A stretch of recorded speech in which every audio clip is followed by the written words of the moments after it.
지난 금요일 날 대전에 갔다가 계룡산 자락에 위치한 국립현충원을 다녀왔습니다. 마침 그날이 어버이날이었고 또 6월 호국 보훈의 달도 가까워 오기도 해서 일부러 찾아가 보았습니다. 날씨가 청명한 5월의 하늘은 호국 영령들의 잠든 터전의 비석을 뜨거운 애국의 은빛으로 달구었고, 비석에 새겨진 이름 석자 한 글자 한 글자 필체와 상관없이 누구의 아들이요 남편이요 아버지로서 그것은 유족들의 가슴에 새겨진 슬픔이고 역사고 아픔이고 그들의 운명이었습니다. 특별히 어버이날 비석 아래 꽂혀있는 조화 한 송이 한 송이는 조국을 위해 죽은 남편과 아버지 앞에서 통곡하는 죽은 자의 아내와 아들의 피눈물로 보였으니 과장은 아니리라 생각합니다.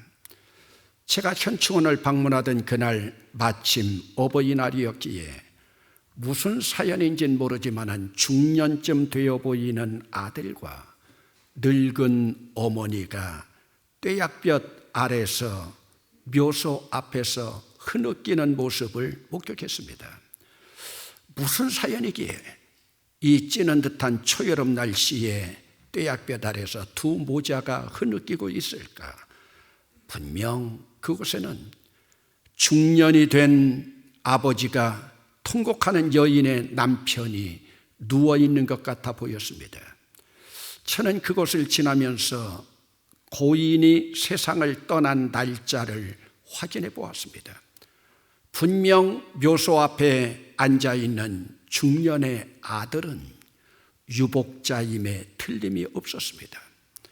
아버지의 얼굴을 한 번도 보지 못하고 사진으로 보고 어머니가 전해주는 이야기로 들은 아버지의 모습이 전부였을 그 아들, 어버이날만 되면 어머니 손잡고 그곳에 온 것이 아니었을까 생각하면서 어머니가 돌아가셔도 그 아들 그 자리에 그대로 오는 모습이 보여질까 생각해 보았습니다. 왜냐면요, 그곳에 묻혀있는 고인은 지금 중년이 된 이 아들 나이에 절반도 되기 전에 이미 세상을 떠났기 때문입니다. 지금도 현충원 비석 앞에서 눈물을 흘리던 모자의 잔영이 아직도 제 가슴에서 지워지지 않고 있습니다. 여러분, 어버이 주일을 맞이하는 오늘 여러분의 아버지, 어머니 어디 계십니까? 아직도 살아계십니까? 아니면 천국에 가 계십니까? 요양원에 가 계십니까? 아니, 이제 어느새 우리가 어른이 되어서 우리가 부모 소리를 들으면서 이제 부모의 자리에 우리가 올라가 있는 것은 아닙니까? 어버이 주일을 맞이하면서 자녀된 자들도 아버지 어머니 가슴에 꽃 한 송이, 카네이션 한 송이 달아드리지 못하고 있는 현실이 야속하고 슬플 뿐입니다.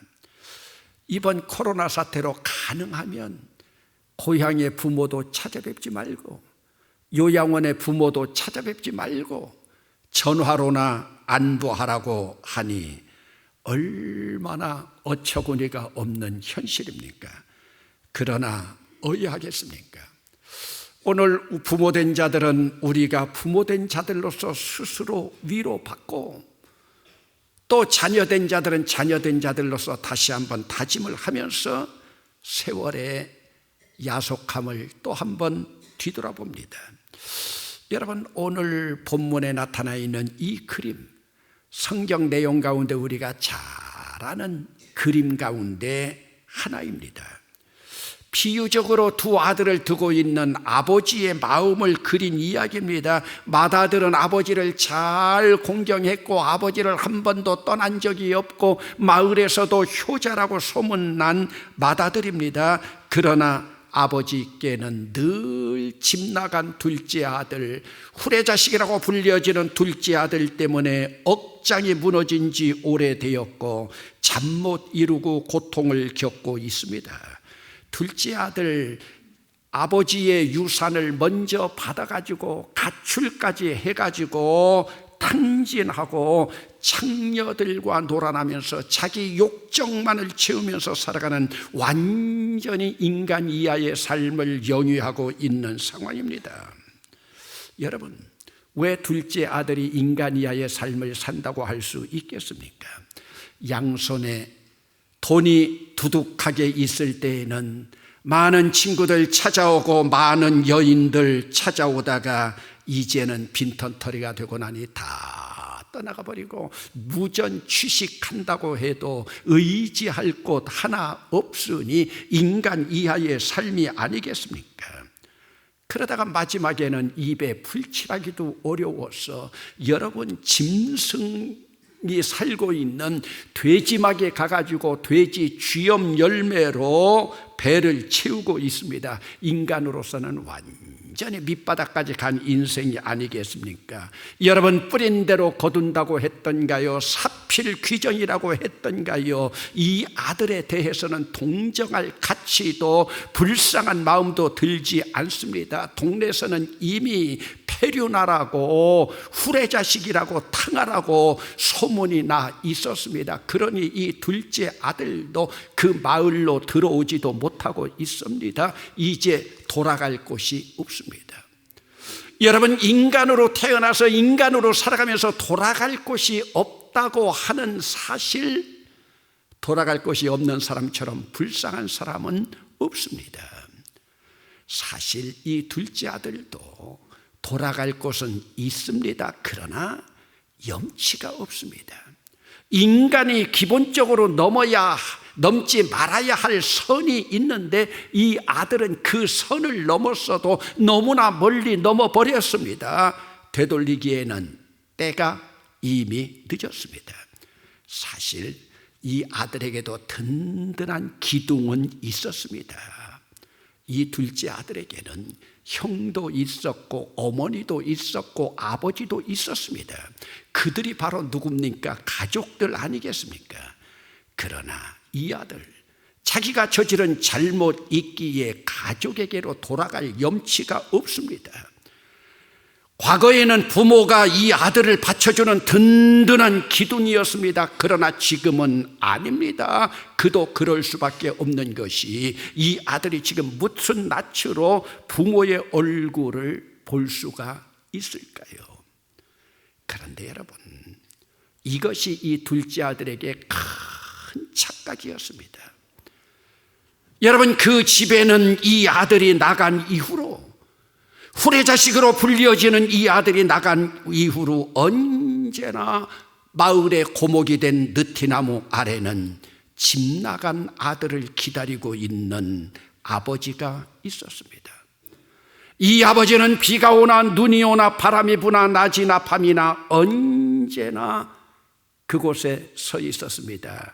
집 나간 아들을 기다리다 이제는 마을의 장승처럼 되었습니다. 여러분, 집 나간 남편을 기다리다가 돌이 되었다는 망부석 이야기는 전해오고 있지만 아들을 기다리다가 장승이 된, 여기 이름 붙인다면 아들을 그리워하는 망자석이 된 아버지가 있습니다. 그래서 동네 사람들은 그 아버지의 별명을 우두건이라고 지어 주었습니다. 언제나 우두건이처럼 서서 아들을 기다리고 있는 어리석은 아버지의 모습입니다. 그러나 이 어리석고 불쌍한 둘째 아들은 매일 노심초사 자기를 기다리고 있는 아버지를 생각하지 못합니다. 자기 같은 아들을 기다려줄 아버지가 아니라고 스스로 속단하고 있습니다. 오늘도 집으로 돌아가면 탕진한 재산을 탓하면서 꾸중할 무서운 아버지로만 생각하고 있습니다. 형도 마찬가지입니다. 이미 유산 상속 때부터 형제간의 전쟁은 일어나서 형제간의 불화가 지금까지 이어져 왔기에 형에게 근접하려고 하지도 않습니다. 여러분, 우에 있는 집안이라면 형제의 불화가 아무리 있다 해도 아버지가 진노하시면서 화를 내도 형제끼리는 그래도 서로 내통하는 법인데, 이 집안의 첫째 아들 그럴 위인도 못 됩니다. 왜 그렇겠습니까? 자기의 목, 자기 유산에만 관심이 있기 때문입니다. 여러분, 물질주의가 팽배한 오늘날의 모습과 다르지 않습니다. 돈 100만 원만 있어도 형제지간에 우애도 사랑도 없이 싸움질 한다고 하는 풍문입니다. 우리 가정의 이야기는 아닙니까? 돼지 지엄 열매를 먹다가 지쳐서 이제는 영양실조로 죽게 됩니다. 죽을 지경이 이르니 비몽사몽인가 환상인가 꿈인가 어린 시절에 아버지와 살던 고향집이 떠오르면서 머슴들을 거느리고 살던 아버지 집이 아른거립니다. 곳간마다 가득 풍요로웠던 곡식과 양식이 눈앞에 아른거립니다. 아버지 집에 있는 품꾼들이 천국에 살고 있는 사람들처럼 부럽습니다. 이 아들이 결단을 합니다. 그렇다, 이제는 아버지의 아들이 아니라 밥 한 끼만이라도 얻어 먹을 수 있는 품꾼으로 일하리라. 그리고 피골이 상접된 모습으로 아버지 집으로 돌아옵니다. 몇 년 만에 돌아오는 고향집인가. 그런데요, 둘째 아들이 돌아오던 그날도 느티나무 아래 서 있는 우두거니 아버지는 그 자리에 서 계셨습니다. 망자석이 된 것처럼요. 여러분, 오늘 우리는 본문 이야기를 그리면서 당연히 둘째 아들은 예수 믿지 못 않고 지옥으로 향하고 있는 교회 밖의 사람들이라고 일컫고, 집에서 기다리고 있는 아버지는 하나님 아버지이고 예수님이라고 해석하고 있습니다. 맞습니다. 성서 해석적으로 그렇습니다. 그러나 저는 오늘 어버이 주일을 맞이하면서 이 이야기를 나와 아버지의 관계로 한번 설정해 보려고 합니다. 우리는 먼저 알아야 할 교훈이 있습니다. 그것은 아버지는 언제나 그 자리에 계신다는 말씀입니다. 아버지는 언제나 아버지 자리에 계시고 그 자리를 한 번도 떠나신 적이 없습니다. 자녀들이 자기들의 변덕으로 자기들의 감정 따라서 아버지를 해석할 뿐이지 아버지는 언제나 그 자리에 계시는 분입니다. 때로 말이 없고 표현이 서툴고 투박스럽고 완고하고 인간적인 서투름이 있지만 아버지는 언제나 그 자리에 계시는 분입니다. 때로 가난해서 손에 쥐고 있는 돈이 없어서 세상사 힘들어서 일이 풀리지 않아서 고통스러움을 드러내고 화를 내고 소리 지르면서 욱박질러도 아버지는 늘 그 자리에 계셨습니다. 때로는 아버지가 가족들을 힘들게 하고 스스로 가출도 하고 패가 망신을 시켜도 아버지 자리는 언제나 그곳에 있습니다. 내 남편이나 내 아내는 심지어 자녀들까지도 그 자리에 있지 않아도 아버지는 늘 그 자리에 계십니다. 그리고 기다리고 있습니다. 이것은 하나님께서 아버지라는 자리를 주시면서 그 아비에게 자녀들의 축복권과 저주권을 주신 것과도 같습니다. 그래서 성경에서는 아버지와 어머니를 공경하라, 부모에게 순종하라, 부모를 잘 섬기라는 것을 심지어 계명에까지 넣어놓지 않았습니까? 그러기에 이제 그 아버지가 늙고 힘이 없어 어깨가 충들어지고 욱박지를 힘도 없고 경제적인 능력이 없다면 이제는 늘 그 자리에 계시는 아버지에게로 자녀들이 먼저 다가가야 합니다. 외로운 아버지, 병든 아버지, 지친 아버지, 우리가 다가간다고 해도 이제 시간이 얼마 남지 않았습니다. 언제나 아버지 그 자리에 계셨지만 그 아버지는 언제나 계시는 분은 아닙니다. 영원히 기다려 주시지 않습니다. 특별히 오늘 본문에 아버지라고 표현되고 있지만 하나님 아버지의 속성 가운데 어머니의 속성, 어머니의 여성적인 품성을 가장 잘 표현하고 있는 어머니 상이 바로 오늘 본문의 아버지입니다. 그래서 오늘 본문의 아버지라고 하는 자리에 그대로 그리운 어머니를 대체하면 이해가 더 쉽습니다. 여러분, 이 땅의 어머니들은 모두가 그 자리에 있었습니다. 내가 태어날 때에도 내 생명의 모체로 그 자리에, 지금 늙어서도 어머니는 그 자리에 계십니다. 이전에 기독교가 들어오기 전에는 장독대에 정한수를 떠놓고 집 나간 자식들을 안위를 위해서 빌고 빌던 모습으로 기독교가 들어온 후에는 예배당 마루바닥을 눈물로 적시면서 기도하던 어머니의 모습으로 어머니는 지금도 그 자리에 있습니다. 지금도 다르지 않습니다. 아버지와 어머니는 언제나 그 자리에 계십니다. 다만 이전보다 좀 늙고 힘이 없을 따름입니다. 그리고 그 자리를 지킬 시간도 점점 줄어들고 있다는 것만 사실입니다. 언제나 그 자리에 계시는 부모를 보면서 자식들은 자기들 나름으로 판단합니다. 자기들 감정 따라 판단합니다. 자녀들은 유산을 주지 않는 부모를 향해 야속한 생각만 하고 물려줄 유산 가지고 없는 부모들을 야속하게 원망만 합니다. 부모들이 모은 재산이니 부모님 마음대로 쓰시라고 하는 자녀들이 하나도 없습니다. 이만큼 우리 키우느라 고생했으니 이제는 저희들이 부모님 모시겠다고 하는 자녀들이 없습니다. 부모 한 사람이 10자녀 거느렸는데 10자녀가 한 부모 거느릴 자녀가 없습니다. 내 뱃속으로 난 자식들이지만 완전히 기브앤테이크입니다. 부모에게 효를 하는 것도 부모로부터 받은 만큼 하려 합니다.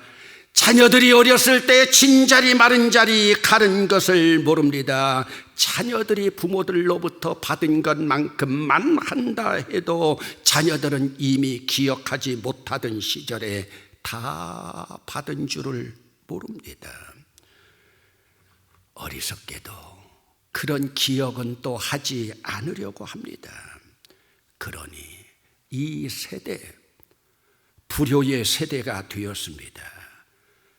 여러분, 오늘 우리 자녀들의 모습이 어떻습니까? 그러나 어쩌겠습니까? 세상 풍조가 이런 것을. 그래도 예수 믿는 자녀들만은 달라야 하는데 가슴만 아플 뿐입니다. 그런데 여러분, 이 망가질 대로 망가진 둘째 아들이 아버지에게로 돌아왔을 때 아버지는 제일 좋은 옷을 가져다가 입혀주고 손에 가락지를 끼우고 발에다가 신발을 신겨줍니다. 송아지를 잡아서 잔치를 벌입니다. 이것이 아버지의 기쁨인 것을 자녀들이 알고 있는지요? 여러분, 여기에서 나온 좋은 옷, 가락지, 신발, 아버지가 부자이기 때문이 아닙니다. 이것은 아버지의 마음입니다. 이것이 어머니의 마음입니다. 아버지나 어머니는 자식들에게 다 주고 싶은 마음입니다. 단지 없을 뿐입니다. 있다고 해도 자식들에게 주지 못하는 것은 탕진할까 두려웠습니다.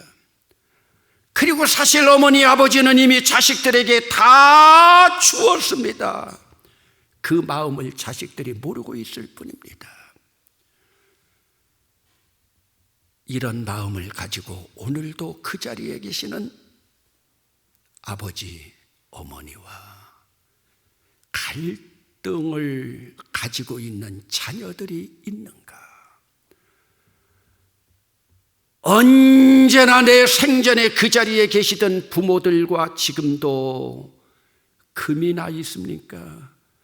금이 나 있다면 무엇으로 금이 나 있고 무엇으로 갈등이 있습니까?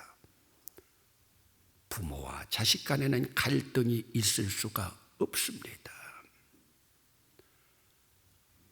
여러분, 내가 자녀된 자라고 하면 한번 나를 낮추고 아버지에게로 가보세요. 가락지까지 끼워주기를 원하는 그 아버지 찾아가 보세요. 지금도 외로움 속에서 기다리고 계십니다. 아버지께로 돌아가지 않으면 언젠가는 죽기 전에 후회할 겁니다. 그러기에 성경에 나타나 있는 이 효가 바로 복음 자체입니다. 효가 바로 기쁜 소식입니다. 신앙의 효라고 하는 것이 나와 하나님 아버지를 향한 마음이라면 아버지를 향한 마음은 바로 오늘 우리 육신의 아버지를 향한, 어머니를 향한 마음으로 함께 나가야 진정한 복음이 성취되기 때문입니다. 여러분, 돌아가신 부모님이건 살아계신 부모님이건 우리는 우리 마음으로 그만큼 갈등을 해결하기 위해서 나아갔습니까?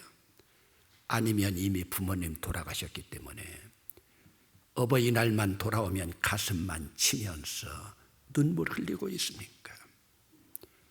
사람의 임신 기간은 일반적으로 9개월, 통계학적인 날짜로 266일입니다.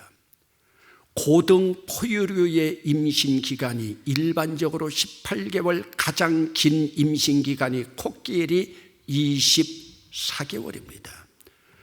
그런데 여러분, 거의 모든 포유 동물들은 태어나자마자 걸을 수 있을 만큼 깡충깡충 뛰어다닐 만큼 성장해서 태어나는데 인간의 태아는 머리통이 아주 빨리 자라기 때문에 9달만 되면 엄마 몸 밖으로 나와야 합니다. 더 기다리다가는 머리 부피가 커져서 엄마의 골반을 통과할 수 없기 때문입니다. 그래서 어린 태아는 아직 발육하지 않은 상태에서 세상에 나옵니다. 그래서 어머니 뱃속에 있을 때 9개월만큼 태어나서도 9개월 동안 신생아를 잘 보살펴야 됩니다. 왜요? 머리통도 제대로 아물지 않은 상태이기 때문입니다. 그래서 태어나자마자 깡충깡충 뛰는 망아지 포유류 동물과 다른 것입니다. 그런데 여러분, 어린애기가 태어나서 9개월 동안 정성스럽게 엄마의 사랑으로 보살펴야 하듯이 부모들이 마지막 돌아가실 때 9개월 동안 어린아이가 된다는 사실을 알고 있습니까? 태어난 아이에게만 엄마와 같은 보호자가 필요한 것이 아니라 인간은 회귀되어 가면서 마지막 9개월 동안 죽을 먹고 어린아이처럼 기저귀를 차고 이가 빠지고 머리숱이 적어지면서 나이가 온전히 들어서 죽을 때는 어린아이들처럼 말도 하지 못하고 옹알이를 하면서 아기가 됩니다. 그런데 왜요? 부모들은 어린아기가 태어났을 때 넘어질까 다칠까 조금이라도 어찌 될까 어머니 품속에서 9개월을 가진 사랑으로 키워내는데, 그렇게 키워낸 부모의 사랑은 버리고 부모님들 돌아가실 때 마지막 9개월 어린애기처럼 똥오줌 싸고 기저귀 차야 하고 단단한 음식 먹지 못할 때 그 노인된 부모의 옆에 보호자로 자식들이 있어주고 있는가? 여러분, 아기에게만 엄마가 필요한 것이 아닙니다. 노인이 된 부모님들 마지막 가는 자리는 자식들이 이제는 엄마가 되어줘야 되는데, 여러분, 우리 자식들이 알고 있습니까? 우리 자식들이 알고 있습니까? 예수 믿는다고 하는 것이 뭡니까? 효는 대물림입니다.